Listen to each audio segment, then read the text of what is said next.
Grondonteening sonder vergoeding. Dis die groot ding vir die week. Maar daar is natuurlik ook die Bella-wet wat nou ingekom het en natuurlik die NHI wat onderteken is deur Cyril Ramaphosa. En daar's 'n klomp mense wat nou vra, maar waar is die politieke partye waarvoor ek gestem het? Waar is die DA? Waar is die Vryheidsfront en hoekom sê hulle niks? Hoekom doen hulle niks? Hoekom doen iemand nie iets nie?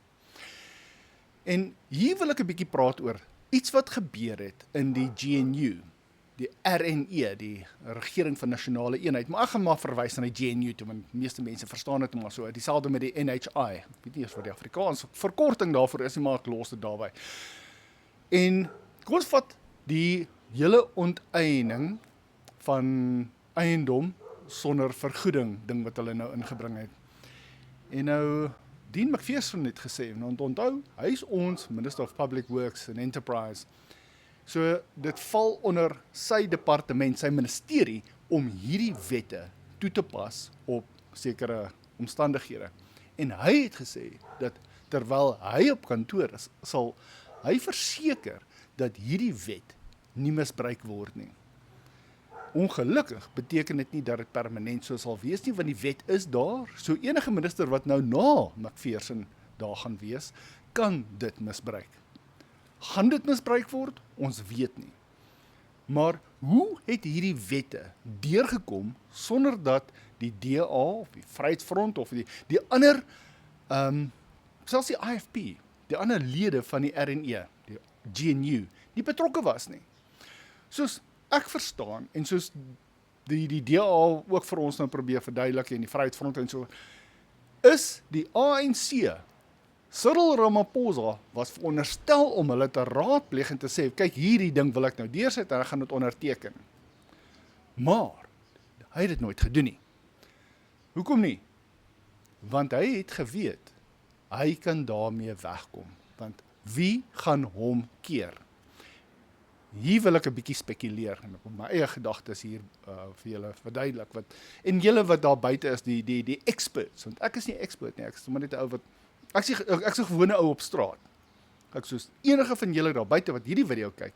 Ek is nes julle en ek het nie hierdie goed gestudeer of enigiets nie, maar as daar experts is daar buite wat dit vir ons makliker kan verduidelik of vir ons sê dat ons dit verkeerd verstaan, by all means, asseblief maak vir ons video's en verduidelik hierdie goed dan aan ons. Want hier sê dit vir my, Cyril Ramaphosa het voortgegaan en 'n ding onderteken wat hy nie veronderstel is om te onderteken nie, omdat hy geweet het hy gaan daarmee wegkom. Want wie gaan hom keer? Hy het geweet daai tyd en die ANC het geweet as hulle die partye, hulle oppositiepartye vat, dis nou die Vryheidsfront en die DA en die IFP, die groot is. IFP nie so groot van in die opposisie nie, maar ons vat nou maar die DA en die Vryheidsfront wat die groot oppositiepartye was. En hulle bring hulle in as deel van die GNU, dan het hulle 'n hengse voordeel. Hulle capture hulle.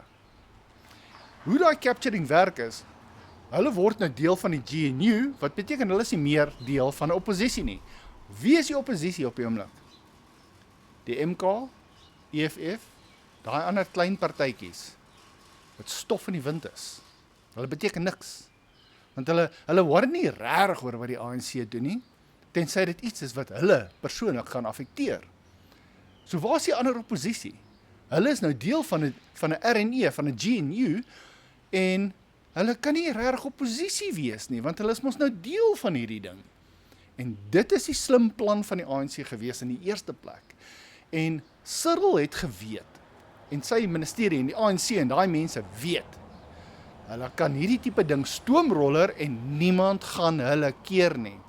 Want al is hulle veronderstel om hulle partners in die GNU te raadpleeg voordat hulle hierdie tipe goed onderteken, weet hulle, as hulle dit onderteken, kan niemand enigiets daaraan doen nie. Al het hulle dit, kom ons sê, onwettig gedoen. Hulle kom daarmee weg. Because no one's there to stop them. Hulle kan nie gekeer word nie. En daar is nie opposisie nie. Nou, hier is die ander ding. Kom ons sê die DA of die Vryheidsfront besluit nou, hulle wil nou hof toe gaan. konstitusionele hof toe gaan. Want die konstitusionele hof is eintlik die enigste hof waarheen hulle kan gaan.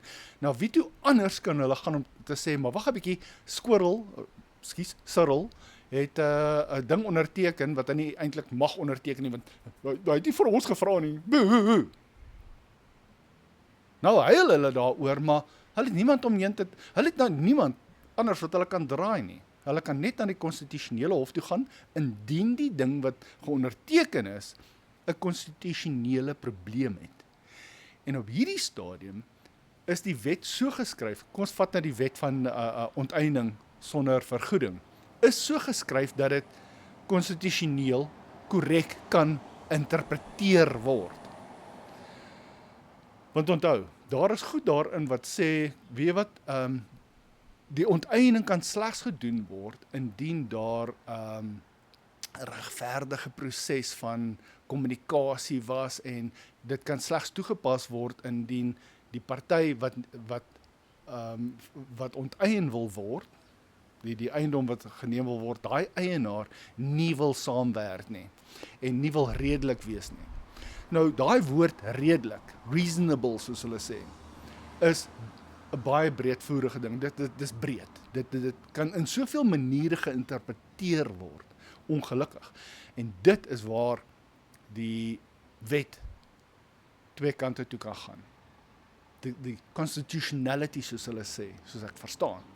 Omdat as jy sê, but that's not reasonable, dan kan dit sê, goed, then it's not constitutional. Maar die ander kan sê, maar wag 'n bietjie, ons het dit nie so bedoel nie. Hierdie is ons interpretasie van reasonable. Dan word dit constitutionally correct. Dieselfde met die Bella-wet, dieselfde met die NHI. Al hierdie goed, as wette, is eintlik korrek, solank dit toegepas word deur mense met integriteit.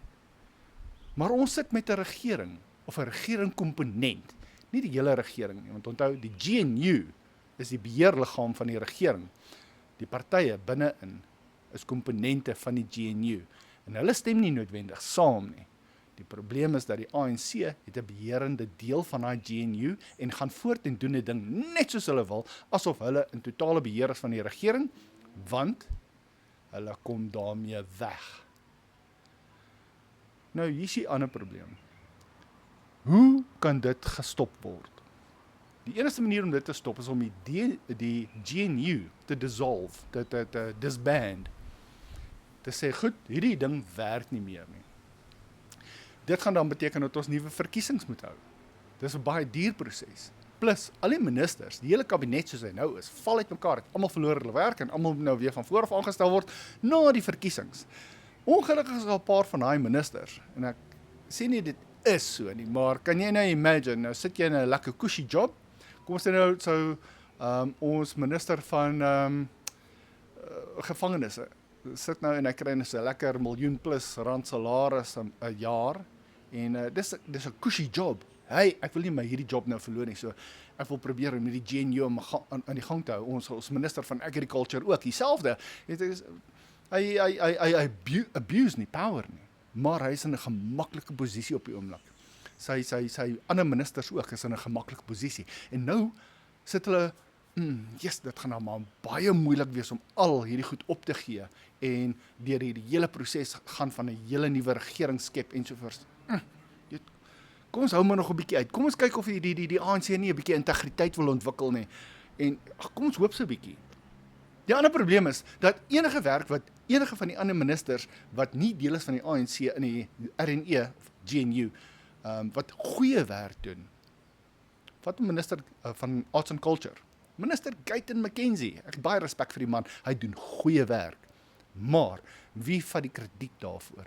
Aan die einde van die tydperk gaan die ANC sê, goed, die GNU, ons is in die leierskap van die GNU. Ons vat krediet vir al die werk wat gedoen is. En dit gaan gebeur. En hulle gaan meer wouters trek daardeur. En op die ou einde gaan dit beteken dat die GNU se krediet, al die werk wat gedoen is, opgeneem gaan word deur die ANC en hulle gaan meer wouters trek. Dis een ding wat kan gebeur. Die ander ding wat kan gebeur is dat die ANC se ministers soveel nonsens aanjaag dat die ministers wat wel goeie werk doen, die Guyton McKenzie's, oom Pieters en John Henry Steenhuisens, sulke goeie werk, en die McPhersons, Dean, sulke goeie werk doen, dat die ANC supporters dalk sien, wag 'n bietjie, die enigste mense wat eintlik 'n goeie werk gedoen het in hierdie GNU, is nie die ministers van die GNU, van die ANC nie. Dis almal wat nie ANC-lede is nie. Met ander woorde, daar's 'n goeie kans dan, dat die ANC hulle self in die voet skiet. En as ons lucky is, en die voters daar buite, die ANC supporters, sien dit raak, dan is ons gelukkig, want dan gaan die ANC nog mag verloor. Maar dis een van daai goedjies, dit kan enige van twee kante toe gaan. Ongelukkig het ons ook nou geleer deur hierdie hele GNU-proses, dat die ANC voel niks vir etiese waardes nie. 0, 0, zilch. Hulle gaan voort en doen 'n ding soos hulle wil, want hulle weet, hulle gaan daarmee wegkom. Hulle weet hulle doen verkeerd. Hulle weet, die ooreenkoms wat hulle gehad het met hulle ander partners in hierdie RNE, in die GNU, dat hulle eers moet geraadpleeg word voordat hulle enige wette kan deurdruk ensovoorts en onderteken en Cyril moet dit en dit. Hy worry nie. Hy sê, druk julle 'n pit. Ek kan nou nie op seker nie op kamera wys nie. Jammer kinders, jammer groot mense. Ek wil nie vloek nie. Maar ek kom so naby aan baie sterk woorde gebruik, omdat die ANC, die hele GNU tot hulle voordeel, hulle het hierdie ander groepies gecapture. Hulle is vasgevang, want nou is daar nie meer 'n oppositie nie, want die oppositie is deel van die regering, deel van die GNU, en niks en niemand kan daar enigiets daaraan doen nie, want is alles onder beheer van 'n squirrel, Cyril. Anyway, wat dink julle daarvan?